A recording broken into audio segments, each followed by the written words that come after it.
几名肤白貌美的苏联女兵脱掉外套，兴高采烈地冲进河水，准备好好的洗个澡。在如火如荼的战争间隙，能尽情的戏水打闹，让这群年轻的女兵异常兴奋。然而他们谁都没有想到，不远处的德军早已将他们锁定在了死亡十字架中。随着队长的一声令下，几名狙击手决然扣下了扳机。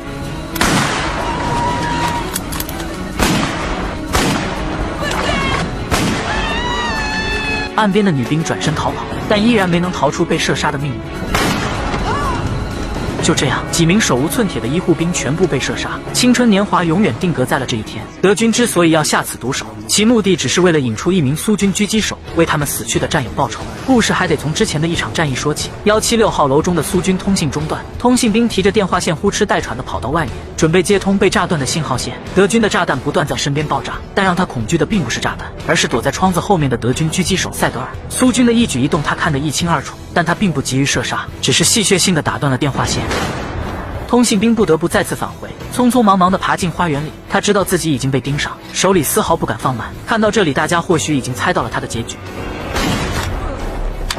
这就是战争的残酷。战争中的人命如同蚂蚁一样脆弱，只是一颗小小的子弹就已经终结一生。表面上这是一场普通的战斗，但实际上这是苏德双方顶级狙击手较量的开始。此时，一名苏联医护兵又跑了过来。敏锐的塞德尔嗅到了一丝危险，于是收起枪退了回去。但他的队友却毫无预感，准备围点打援，继续击杀。枪口锁定医护兵起身的位置，只要一抬头就可以瞬间击毙。塞德尔是德军顶级狙击手，他很明白击杀对方很容易，但是能活下来才是最重要的。可队友为了表现自己，坚持要射杀医护兵。就在医护兵一只脚已经进入鬼门关的时候，苏军狙击手斯莫西出手了。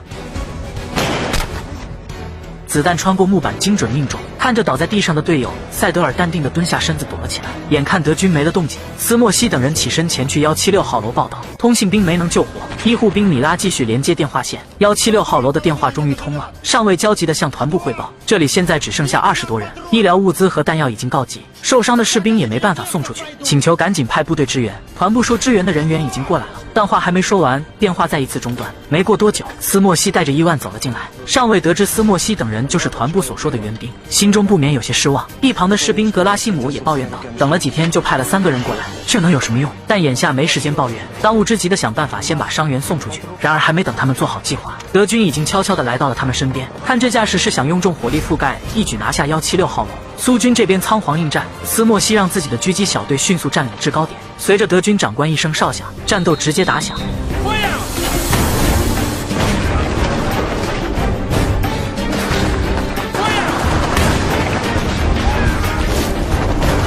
面对德军的狂轰乱炸，缺乏弹药的苏军虽然摆开了架势，但只有被打的份。一个接一个的士兵倒下，医护兵米拉看着倒地的伤员，无助地看向斯莫西，两人四目相对，心中无比的心酸。德军察觉到了苏军的困境，僵持了这么多天，今天必须要拿下176号楼。一声哨响，德军立即发起冲锋，但他们忽略了狙击手的存在。斯莫西小队瞄准后方的炮手和机枪手，挨个顶掉。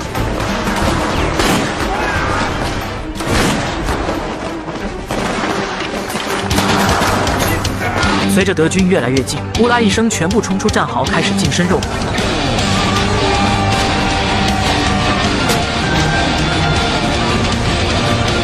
下面一团混战，斯莫西小队在上面不停地偷袭，没有了火力支援的德军被打得节节败退。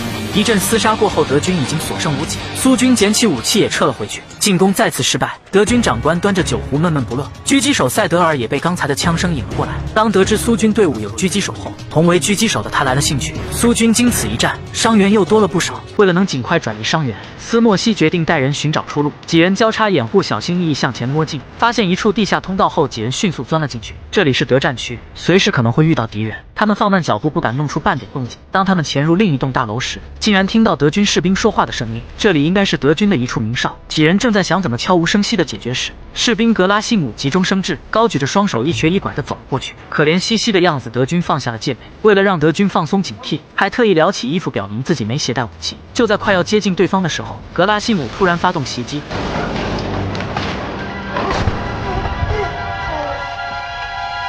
清理完哨卡，几人继续前行。他们爬上一个屋顶，向下一看，这里竟然是德军的指挥所。看着进进出出的大量德军士兵，想从这里过去基本是没啥可能。几人只能原路返回。负责断后的格拉西姆心想，好不容易跑出来这么远了，绝不能就这么空手回去。他慢慢推开门，